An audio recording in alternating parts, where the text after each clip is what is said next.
Saudara, Anda menyaksikan Kompas Bisnis bersama saya Putri Oktaviani. Tak hanya Pati, kenaikan tarif pajak bumi dan bangunan atau PBB juga terjadi di sejumlah daerah. Kebijakan ini dinilai membebani warga, sekaligus memicu gelombang protes oleh masyarakat.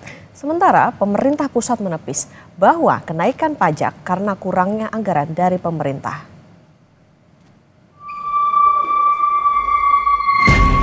Rencana kenaikan pajak bumi dan bangunan alias PBB Perdesaan dan Perkotaan atau PBBP 2 di Pati, Jawa Tengah hingga 250% memicu aksi protes oleh warga. Meski batal diberlakukan, namun warga terlanjur kecewa atas sikap Bupati Pati yang dinilai tak pro rakyat. Tak hanya di Pati, di Bone, Sulawesi Selatan, unjuk rasa menolak kenaikan pajak bumi dan bangunan atau PBBP 2 sampai 300% juga berakhir ricuh. Dua kelompok mahasiswa HMI dan PMII cabang Bone terlibat bentrok dengan aparat keamanan. Kenaikan pajak daerah juga terjadi di Cirebon, Jawa Barat. Paguyuban Pelangi Cirebon menuntut Wali Kota Cirebon segera membatalkan kenaikan pajak bumi bangunan Kota Cirebon yang sampai 1000%. Warga menilai kenaikan PBB ini tidak masuk akal di tengah kondisi ekonomi tidak menentu. Kami berharap agar PBB kembali seperti 2023. Memang dinaikkan Bu PBB-nya. Dengan Perda nomor 1 tahun 2024, PBB naik seluruh merata minimal itu 150%. Sampai 1000% dan hampir semua ini adalah keresahan masyarakat.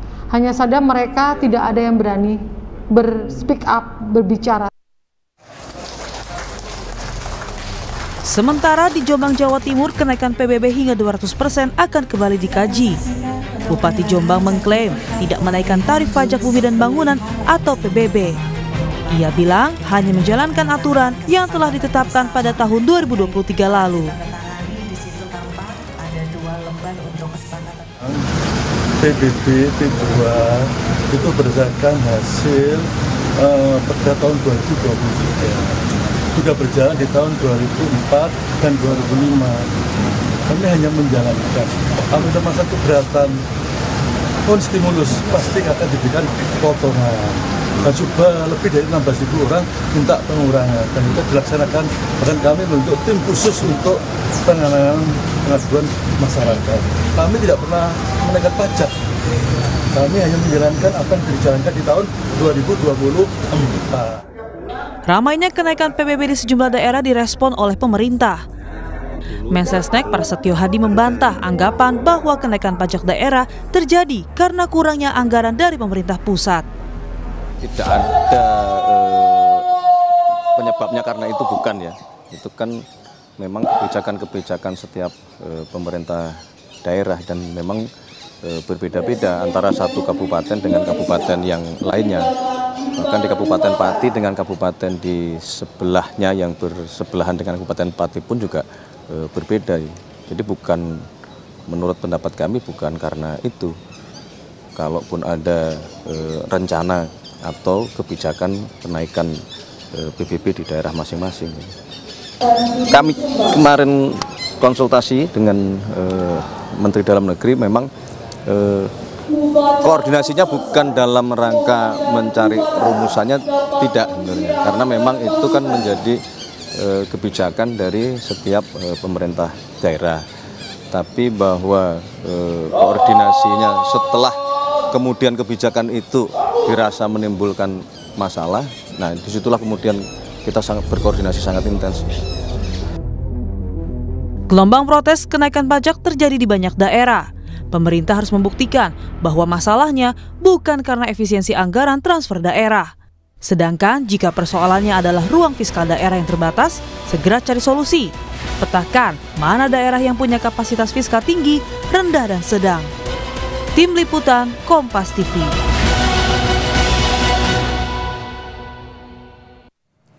Ramai-ramai naikkan tarif PBB di sejumlah daerah menunjukkan kepanikan Pemda karena kurangnya pendapatan daerah akibat efisiensi anggaran pemerintah pusat. Protes berujung ricuh pun tak terelakkan. Lantas apa solusi yang harus diberikan Pemda agar pajak daerah tak membebani warganya? Kita bahas bersama ekonom Universitas Diponegoro, Esther Sri Astuti. Selamat pagi, Bu Esther. Pagi, Mbak Putri. Bu Esther, pajak daerah kan naik, khusus PBB ada gejolak. Salah satu di Pati, Jawa Tengah, kemudian juga Cirebon, Jawa Barat, Bone, Sulawesi Selatan, dan Jombang, Jawa Timur. Fenomena apa sih ini, Bu, sepertinya? Ya, jadi ini kan memang di tengah kelesuan ya, ketidakpastian ekonomi, kemudian kelesuan ekonomi, kelambatan ekonomi.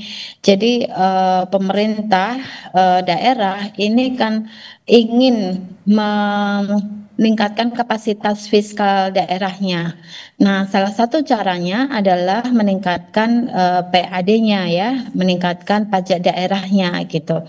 Nah, PBB itu bisa dikatakan pajak daerah yang sangat potensial karena semua orang pasti bayar PBB gitu kan. Nah, jika itu dinaikkan maka akan terjadi lonjakan penerimaan dari pemerintah daerah. Namun hal ini yang dilakukan oleh Pemda itu seharusnya mereka bisa lebih kreatif ya. Ketika mereka meningkatkan PAD-nya, pendapatan asli daerahnya, tidak hanya dari pajak daerah, tetapi juga dari pos-pos yang lain, misalnya peningkatan penerimaan dari sektor pariwisata, kemudian industri kreatif dan seterusnya. Begitu, Mbak Putri. Oke, ada kelesuan ekonomi yang terjadi. Nah, apakah Bu Esther ini jadi bisa dikatakan bentuk kepanikannya Pemda karena fiskal mereka tipis atau bahkan berangkasnya kosong? Kalau kita ingat kan ada kebijakan-kebijakan yang memang diturunkan dari pemerintah pusat ke daerah gitu. Jadi untuk membiayainya ya mau nggak mau itu tadi nambah PAD-nya dengan cara itu. Ya, kalau kita lihat dari proporsi dari PAD terhadap penerimaan daerah ini hanya sangat kecil ya, hanya berkisar 1% ya. 1,35, 1,2% ya. Jadi hanya berkisar 1%. Nah, sebenarnya problem ini sudah berlangsung lama gitu. Tetapi kan kita ini mencuat isunya ya. Dicuatkan sekarang karena memang kondisi ekonomi ini sedang lesu, tapi pemerintah daerah tetap meningkatkan pajak. Nah, ini yang menjadi problem. Nah, problem apa saja yang ada di fiskal daerah ini? Misalnya salah satunya adalah belanja dari daerah ini kurang efektif ya menurut saya, karena lebih banyak didominasi oleh belanja rutin. Sementara seharusnya kalau ingin meningkatkan pertumbuhan ekonomi, maka harus meningkatkan belanja modal lebih besar daripada belanja rutin. Belanja rutin itu misalnya untuk belanja pegawai, kemudian maintenance dan seterusnya ya. Nah, yang kedua, belanja yang tidak produktif ini ya, ini porsinya kurang lebih sekitar 30-an% gitu ya. Jadi harusnya lebih spending money gitu, government spendingnya itu lebih banyak ke belanja infrastruktur misalnya, belanja untuk layanan publik gitu ya, yang kemudian masyarakat ini menikmati. Nah, sementara kalau kita lihat di masyarakat bayar pajak terus tapi tidak menikmati gitu kan. Nah, ini kan jadi problem. Padahal kondisi ekonomi ini masih melambat. Itu sih Mbak Putri. Oke, artinya yang jadi pertanyaan sebetulnya timbal baliknya kalau misalnya pajaknya dinaikkan seperti apa gitu Bu Esther ya? Betul, betul. Oke, Bu Esther, balik lagi ke pertanyaan dasar. Ini sebagai wawasan publik sebetulnya. Mekanisme pembiayaan atau operasional Pemda ini tuh seperti apa sih? Sumber uangnya itu dari mana aja sebetulnya? Tapi nggak serta-merta cuma dari PBB aja dong Bu berarti? Betul, betul. Jadi sebenarnya kalau kita bicara penerimaan daerah, ini tidak hanya dari pendapatan asli daerah atau kita sebut dengan PAD, tetapi ada dana perimbangan gitu kan. Dana perimbangan ini bisa dana alokasi khusus, dana alokasi umum gitu ya. Terus kemudian ada penerimaan lain-lain ya. Misalnya ya transfer ke daerah TKDD gitu ya. Dan beberapa pos-pos anggaran yang lain. Nah, tapi memang porsi dari PAD ini sangat kecil gitu dibandingkan dengan dana perimbangan daerah, maksudnya uang pemerintah pusat yang ditransfer ke daerah gitu. Nah, sehingga kedepannya maka ini bagaimana caranya untuk bisa meningkatkan PAD? Ini sudah problem lama tetapi tidak solve gitu. Oke. Nah, Bu Esther gini, kami mau mengonfirmasi. Jadi ini kan ada beberapa daerah yang bahkan punya ide gitu menaikkan bahkan tadi misalnya di Pati naik sampai 250%, tapi di satu sisi ada undang-undang hubungan keuangan pemerintah pusat dan pemerintah daerah ini bahwa Pemda itu tidak boleh menaikkan lebih dari 100% dari sebelumnya. Nah, ini penjelasannya seperti apa sih Bu Esther sebetulnya? Ya, berarti kan ada limitasi buat Pemda untuk tidak menaikkan pajak daerah semena-mena gitu kan. Nah, artinya di sini Pemda dituntut untuk berkreasi gitu, untuk bisa meningkatkan pendapatan asli daerahnya gitu, dibandingkan rely on pada dana pertimbangan pusat gitu kan. Nah, tapi yang harus didorong itu adalah bagaimana sih caranya Pemda ini untuk bisa meningkatkan PAD-nya gitu. Nah, ini harus dikasih satu guideline, dikasih insentif misalnya. Kalau memang PAD-nya lebih tinggi ya kasih insentif. Tapi kalau memang PAD-nya biasa aja, nah ini yang harus dorong gitu ya. Oke, tapi artinya berarti dengan menaikkan lebih dari, let's say lebih dari 100% ini menjadi keputusan yang tidak tepat ya Bu, meskipun dikatakan kasnya di kosong atau bahkan susah cari alternatif pembiayaan lain. Iya, karena kan sudah ada undang-undang yang menjelaskan bahwa tidak bisa kan menaikkan PBB lebih dari 100%. Nah, kalau itu dilanggar, nah ini kan berarti suatu inkonsistensi ya kebijakan. Oke, Bu Esther, nanti kita lanjutkan kembali dan saudara tetap bersama kami di Kompas Bisnis.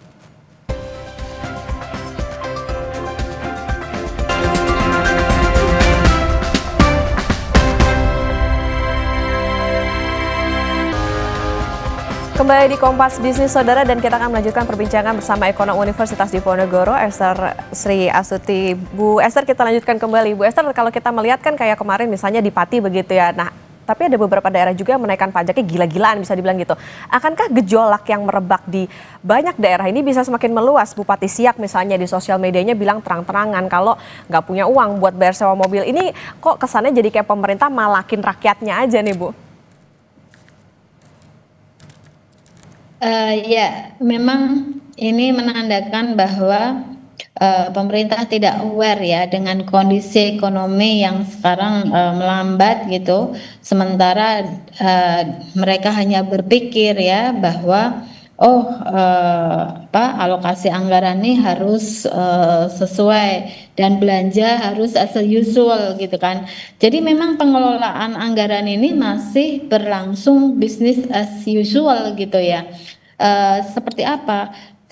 Ketika mereka spending banyak itu pada kuartal 4 gitu kan. Nah, sementara kuartal 1, 2, dan 3 itu masih rendah. Nah, harusnya ini tidak seperti itu ya, dibagi rata. Yang kemudian yang kedua adalah ketika kita lihat bahwa ada cutting anggaran, ini juga menjadi problem juga gitu.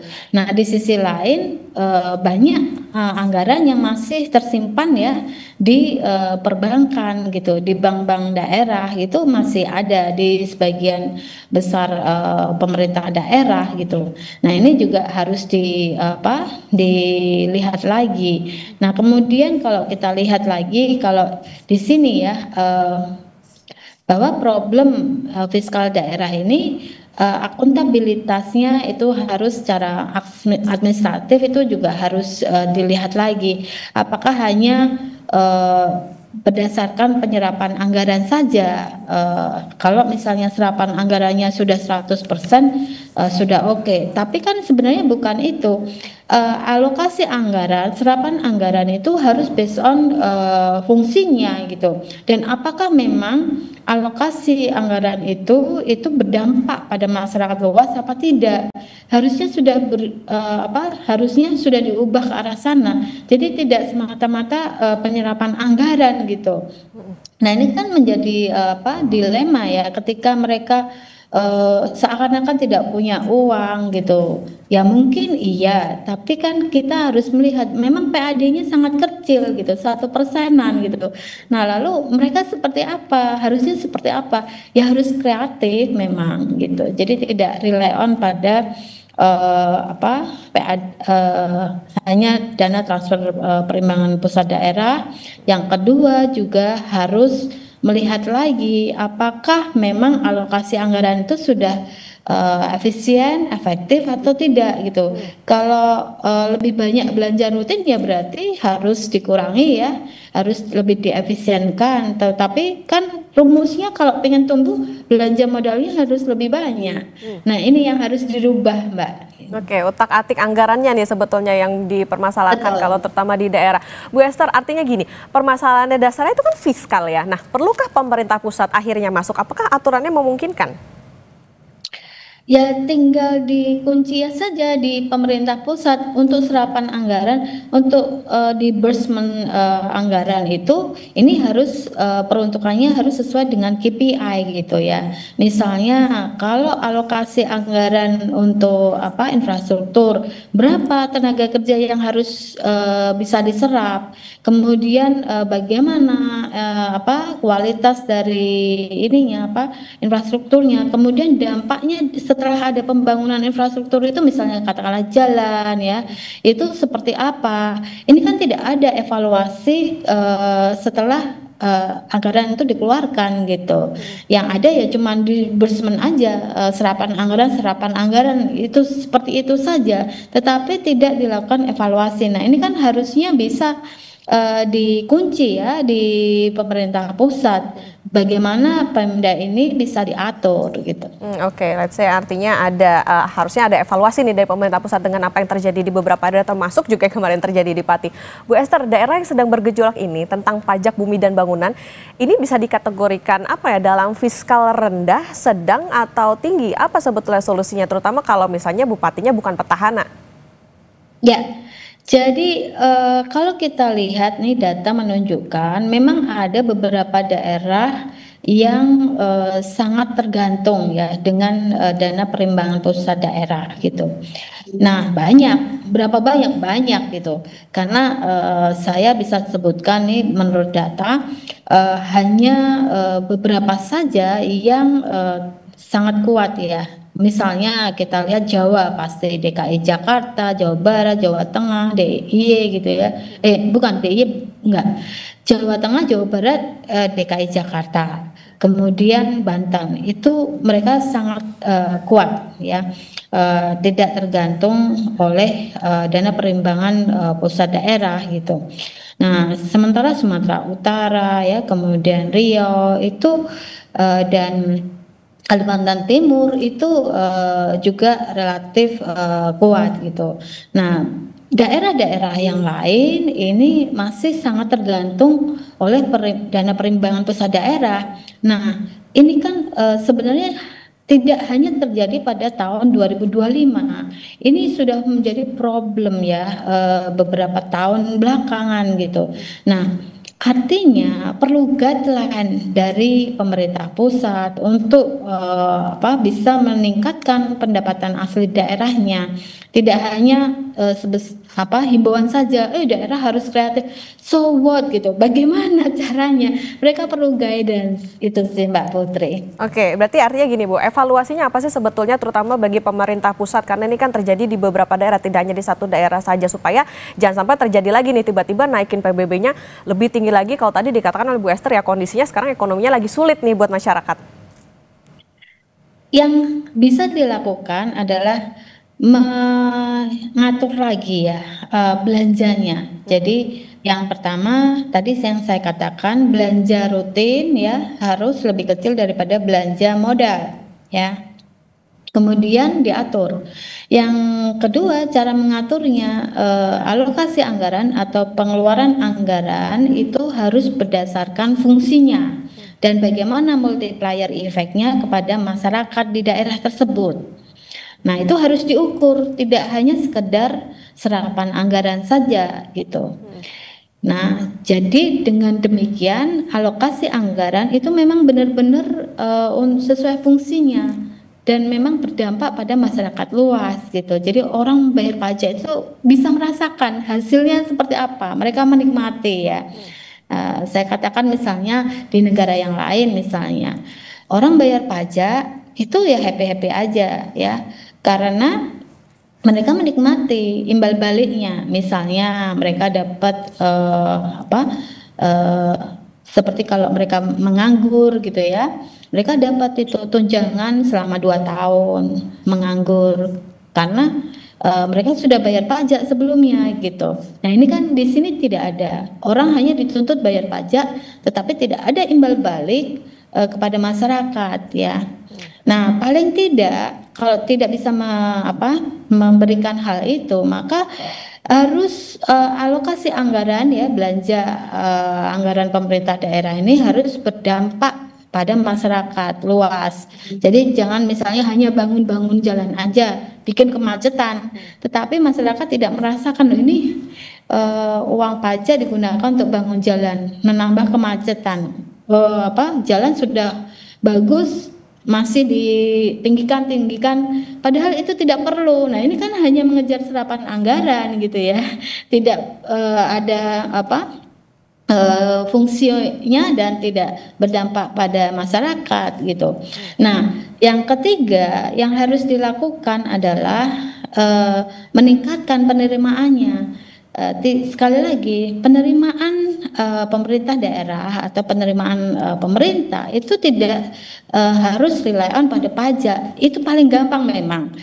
Untuk bisa meningkatkan PAD-nya itu majekin rakyat itu yang paling mudah. Nah ini di sini Pemda harus kreatif gitu ya, tidak harus rely on pada pajak, tetapi mungkin ada pos-pos yang lain, misalnya mendorong industri manufaktur yang ada di sana sehingga ekspornya meningkat ya, tercipta lapangan pekerjaan, kemudian di sana juga bisa masyarakat juga bisa lebih sejahtera gitu. Jadi itu yang dilakukan, harus mengatur anggarannya dan bagaimana cara untuk bisa meningkatkan PAD-nya gitu, pendapatan asli daerahnya. Itu sih Mbak. Oke, baik, berarti ini menjadi evaluasi juga bagi pemerintah daerah untuk bisa meningkatkan pendapatan asli daerahnya, utak-atiknya gimana alokasinya, jangan cuman kesannya nih kayak cuman balik lagi malakin rakyatnya aja, apalagi kalau dampak atau misalnya hasil dari pajaknya itu nggak berasa. Ini tentu perlu perhatian dan juga evaluasi yang mendalam dari pemerintah pusat. Terima kasih Ekonom Universitas Diponegoro Ibu Esther Sri Astuti sudah bersama di Kompas Media. Sehat selalu Bu Esther.